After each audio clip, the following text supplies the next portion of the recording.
Sejam todas bem-vindas, sejam todos bem-vindos ao canal Evangelho do Reino, Entendes Tu o que lês? Eu me chamo Paulo Davi e estamos terminando o Evangelho de João.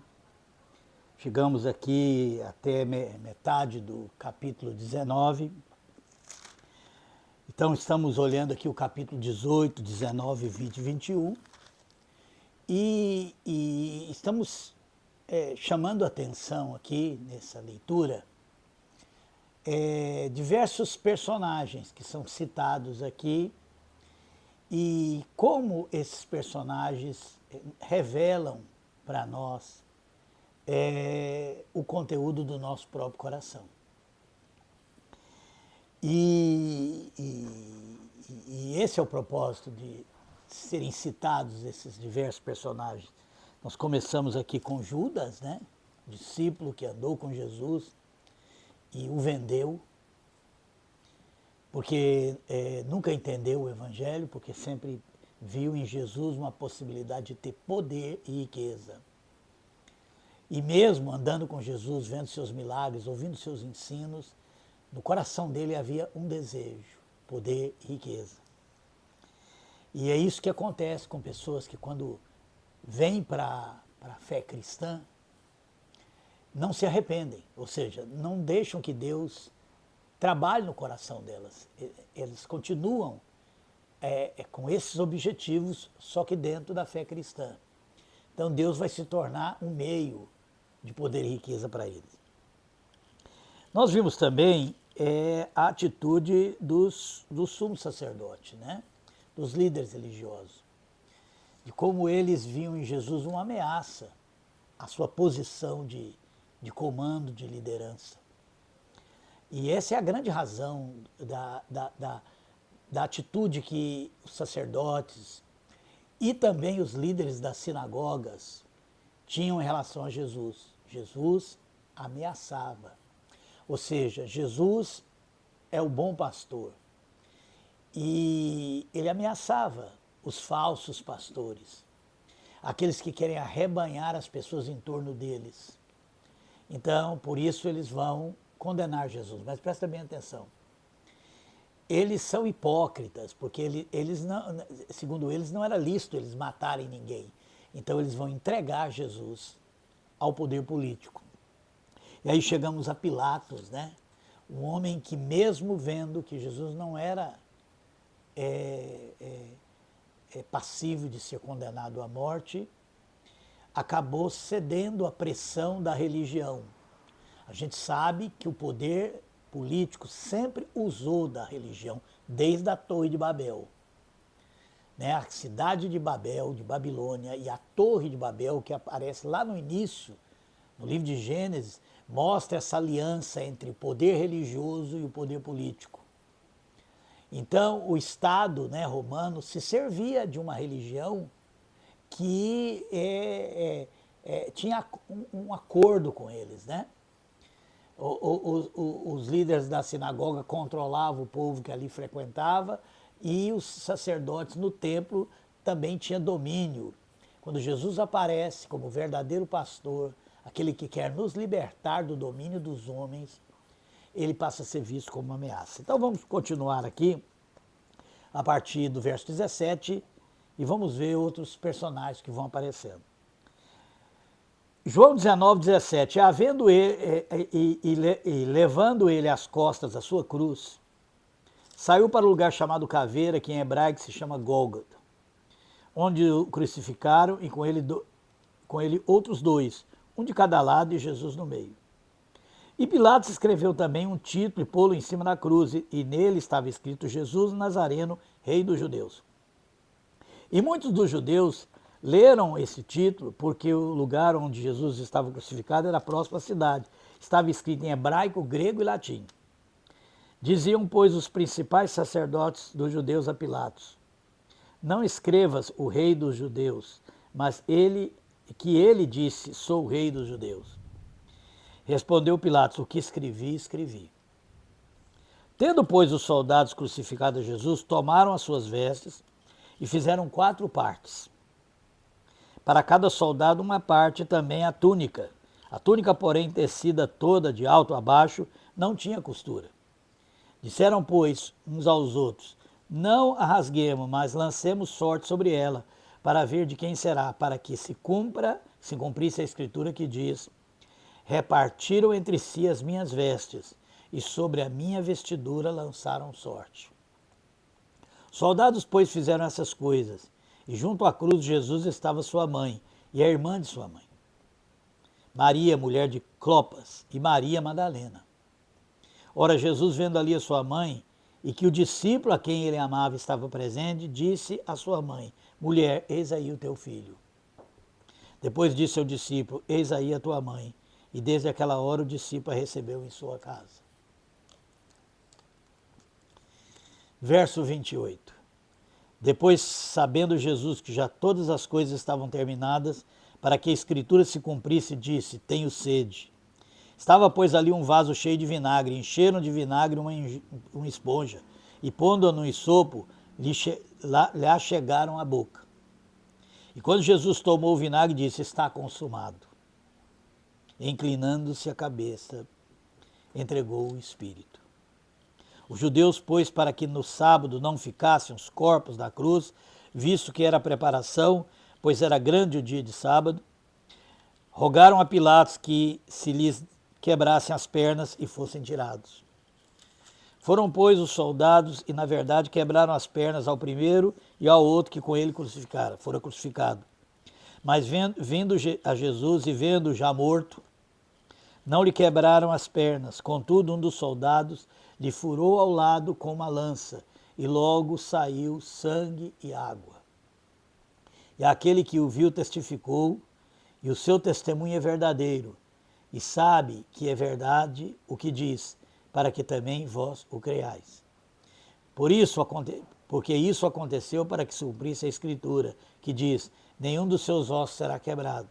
E outra vez diz a Escritura, verão aquele que traspassaram. Depois disso, José de Arimateia, o que era discípulo de Jesus, mas oculto, por medo dos judeus,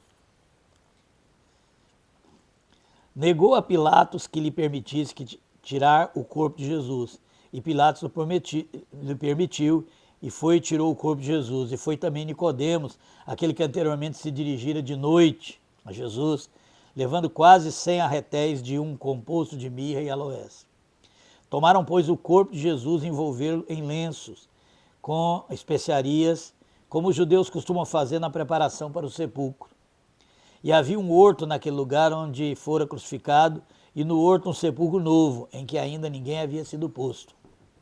Ali, pois, por causa da preparação dos judeus, e por essa, perto aquele sepulcro, puseram Jesus. Capítulo 20. E no primeiro dia da semana, Maria Madalena foi ao sepulcro de madrugada, sendo ainda escuro, e viu a pedra tirada do sepulcro. Correu, pois, e foi a Simão Pedro e aos discípulos, a quem Jesus amava, e disse-lhes, levaram o Senhor do sepulcro, e não sabemos onde o puseram. Então Pedro saiu com o outro discípulo, e foram ao sepulcro. E os dois corriam juntos, mas o outro discípulo correu mais apressadamente do que Pedro, e chegou primeiro ao sepulcro. E abaixando-se, viu no chão os lençóis, todavia não entrou. Chegou, pois, Simão Pedro, que o seguia, e entrou no sepulcro e viu no chão os lençóis, e que o lenço que tinha estado sobre a cabeça não estava com os lençóis, mas enrolado num lugar à parte.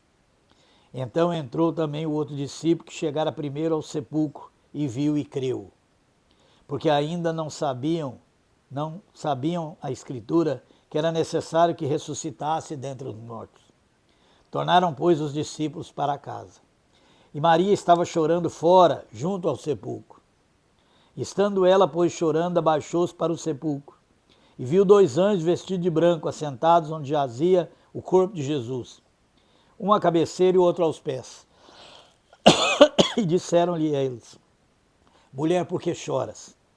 Ela lhe disse, porque levaram meu Senhor e não sei onde puseram. E tendo dito isso, voltou-se para trás e viu Jesus em pé, mas não sabia que era Jesus. Disse-lhe Jesus: mulher, por que choras? Quem buscais? Ela, cuidado que era o hortelão, disse: o Senhor, se tu levaste, diz-me onde pusesse e eu levarei. Disse-lhe Jesus: Maria. Ela, voltando-se, disse: Rabone, que quer dizer mestre. Disse-lhe Jesus: não me detenhas, porque ainda não subi para meu Pai. Mas vai para meus irmãos e diz-lhes que eu subo para meu Pai, o vosso Pai, meu Deus e o vosso Deus. Maria Madalena foi e anunciou aos discípulos que vira o Senhor e que ele lhe dissera isso. Impressionante, né? Primeira pessoa que viu Jesus ressuscitado. Porque os discípulos, né, tinham ido lá, depois que ela anunciou. E os discípulos foram ver, né? Ela não encontrou Jesus no sepulcro. Ela anunciou aos discípulos e eles foram lá. E eles viram as evidências da ressurreição. Porque os panos que envolviam Jesus e o lenço na cabeça estavam da forma que colocaram, mostrando que Jesus atravessou tudo aquilo ali. Mas eles não viram Jesus ressuscitado ainda. Ele aparece primeiramente a Maria Madalena. E é impressionante isso, né? Porque ela estava ali, diferente dos discípulos, né, que estavam com medo. A gente vê isso em outras passagens, porque Jesus tinha sido preso, morto. Eles tinham medo de que as autoridades viessem atrás deles, mas Maria foi lá, né? Foi lá e teve essa experiência impressionante, ser a primeira pessoa que não só viu Jesus, mas ouviu dele essas palavras, né?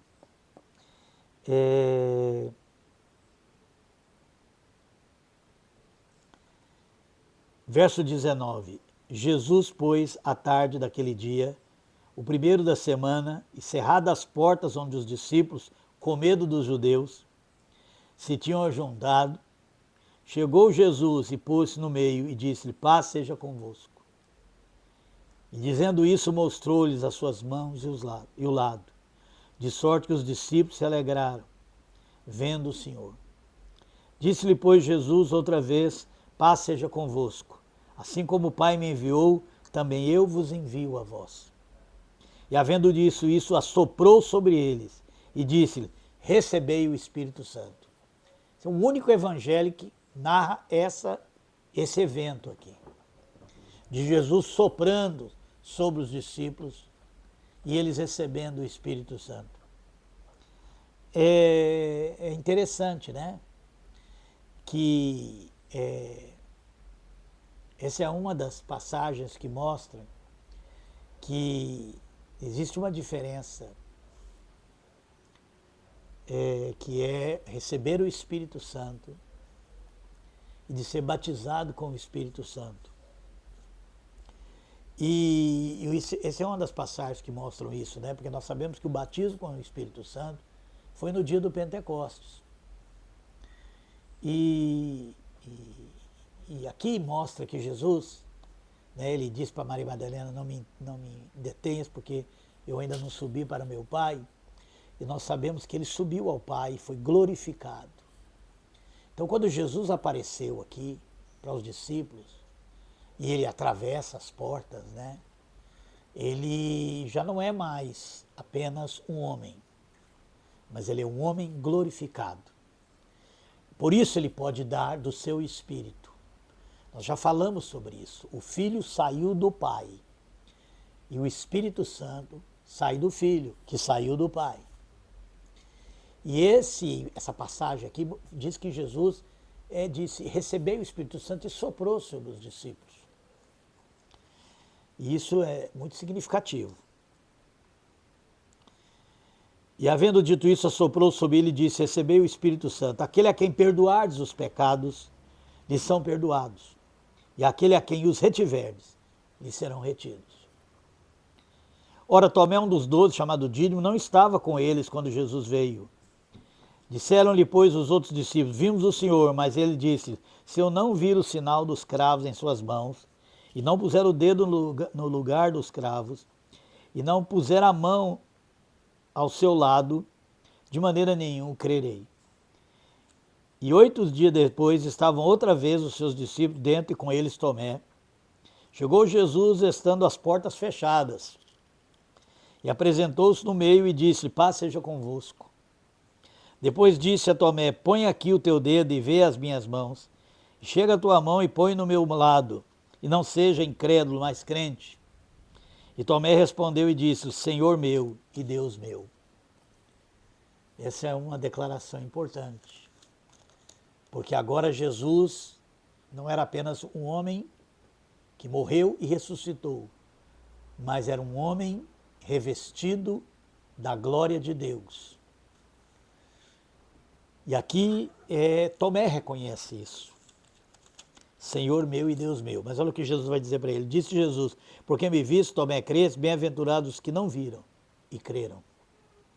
Jesus, pois, operou também em presença de seus discípulos muitos outros sinais, que não estão escritos nesse livro. Estes, pois, foram escritos para que creais que Jesus é o Cristo, o Filho de Deus, e para que, crendo, tenhais vida em seu nome.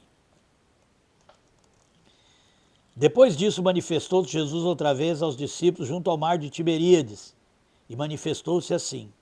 Estavam juntos Simão Pedro, Tomé, chamado Dídimo, Natanael, que era de Caná de Galileia, e os filhos de Zebedeu, que é Tiago e João, e outros 2 dos seus discípulos. Disse-lhe Simão Pedro: vou pescar. Dizem-lhes eles: também nós vamos contigo. Foram e subiram logo para o barco, e naquela noite nada apanharam.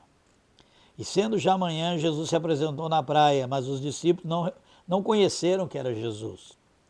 Disse-lhe, pois, Jesus: filhos, tendes alguma coisa de comer? Respondeu-lhes: não. E ele lhe disse: lançai a rede para o lado direito do barco, e achareis. Lançaram, pois, e já não o podiam tirar, pela multidão dos peixes. Então aquele discípulo a quem Jesus amava disse a Pedro: é o Senhor. E quando Simão Pedro ouviu que era o Senhor, cingiu-se com a túnica, porque estava nu, e lançou-se ao mar. E os outros discípulos foram com o barco, porque não estavam distantes da terra, senão quase 200 côvados, levando a rede cheia de peixes. Logo que desceram para a terra, viram ali brasas e um peixe posto em cima e pão. Disse-lhe Jesus: trazei dos peixes que agora apanhaste.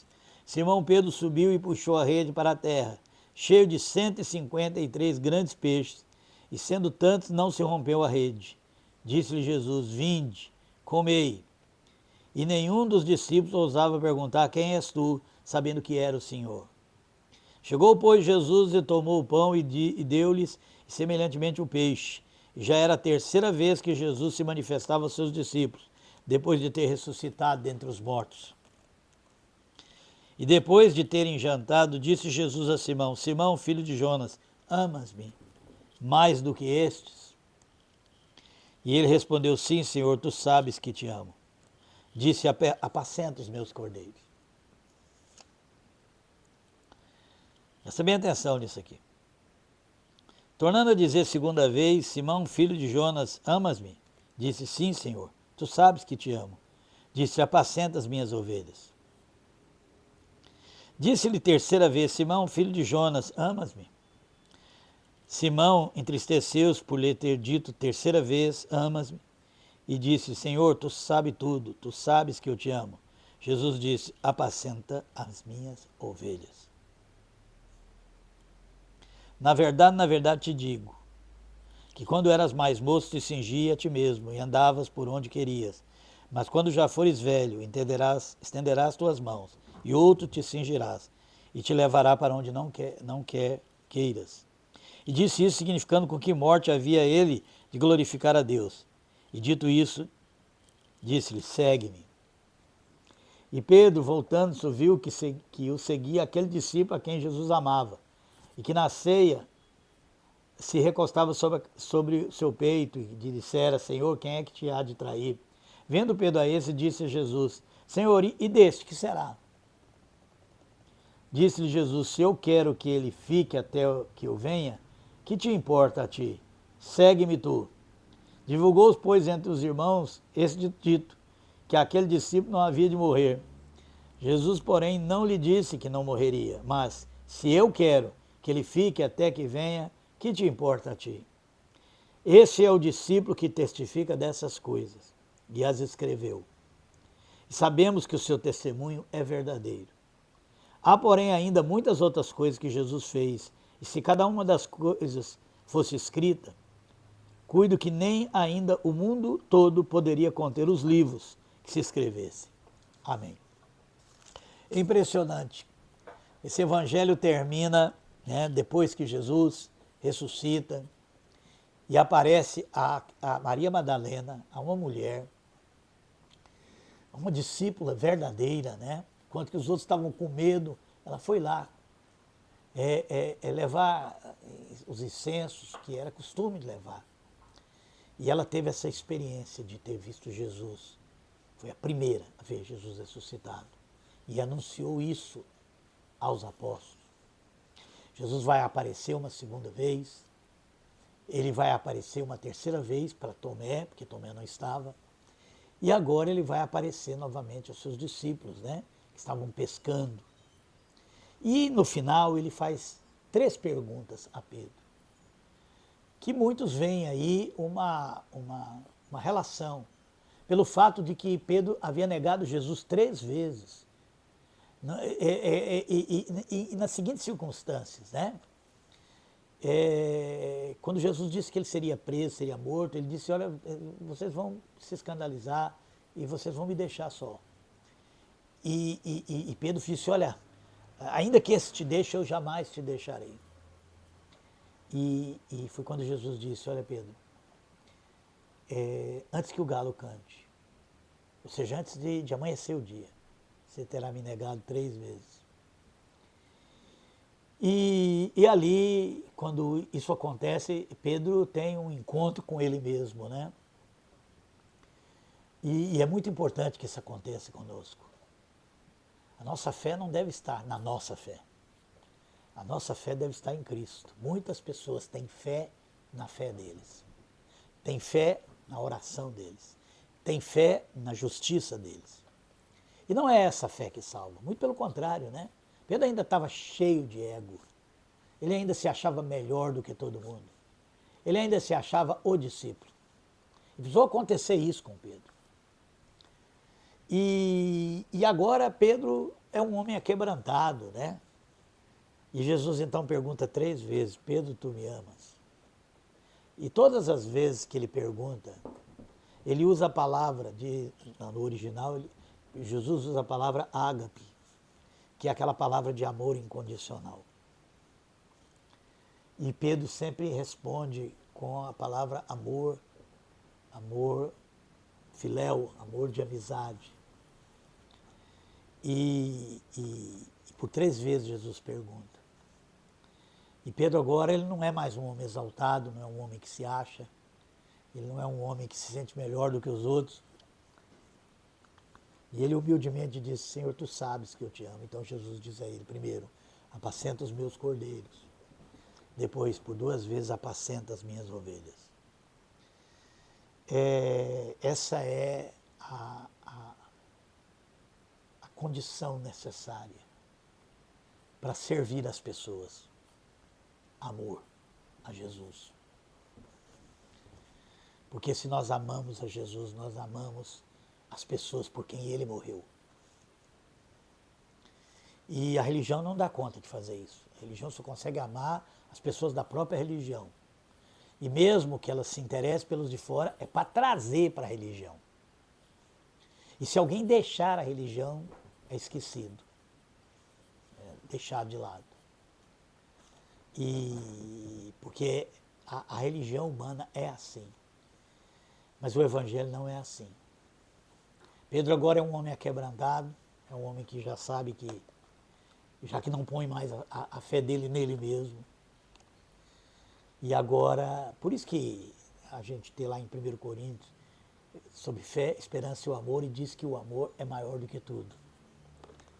Porque muitas vezes, né, e lá diz também que a gente pode ter fé a ponto de transportar um monte. Se nós não tivermos amor, nada seremos. E quando nós temos amor, nós podemos trabalhar para o Senhor, apacentando suas ovelhas, as suas ovelhas. E não fazendo ovelhas para nós mesmos. Não se apoderando das ovelhas de Cristo, se tornando senhor delas, chefe delas, fazendo um cercado para que elas estejam sempre sob o nosso domínio. Isso não tem nada a ver com o serviço do Senhor, que é servir por amor. Isso é apacentar as ovelhas. A palavra apacentar vem da palavra paz. A palavra apacentar vem da palavra cuidar. Cuidado, saber cuidar. E assim termina o Evangelho, com essa Jesus dizendo a Pedro, que ele iria realmente aposentar suas ovelhas, mas ele também iria dar a sua vida pelo Evangelho. Aquele mesmo Pedro que teve medo e negou Jesus, ele se entregaria, como de fato aconteceu quando ele foi morto. E aí Pedro pergunta sobre o discípulo amado, que é o João, escritor, e ele diz, se eu quiser que ele fique vivo, E esse é um ponto importante, porque há muito tempo as pessoas acreditaram que João não morreria, Até existe uma história que João foi um dos últimos a ser martirizado e colocado numa caldeira de óleo, e ele não teve efeito nenhum sobre ele. Daí ele ter sido exilado na ilha de Patmos, onde recebeu a revelação de Apocalipse. E assim termina o Evangelho de João, Verso 25. Há, porém, ainda muitas outras coisas que Jesus fez. E se cada uma das quais fosse escrita, cuido que nem ainda o mundo todo poderia conter os livros que se escrevessem. Amém. Por isso que nós precisamos do Espírito Santo. O Espírito Santo, que é o Espírito de Cristo, abre para nós as Escrituras e nos revelam a Jesus, a verdadeira palavra de Deus. E nos revela, continua falando conosco. O Espírito Santo é Cristo em nós, nos guiando e falando para nós e nos instruindo dentro da vontade de Deus. Que Deus possa ter te abençoado como me abençoou na leitura desse Evangelho, que eu acho muito precioso. Que Deus possa abençoar o seu ano novo de 2026. Que possa ser um ano de muito conhecimento de Deus. De muita leitura das Escrituras, mas principalmente de muita iluminação do Espírito Santo, para que nós possamos conhecer a Jesus e o seu amor por nós. Que Deus nos abençoe.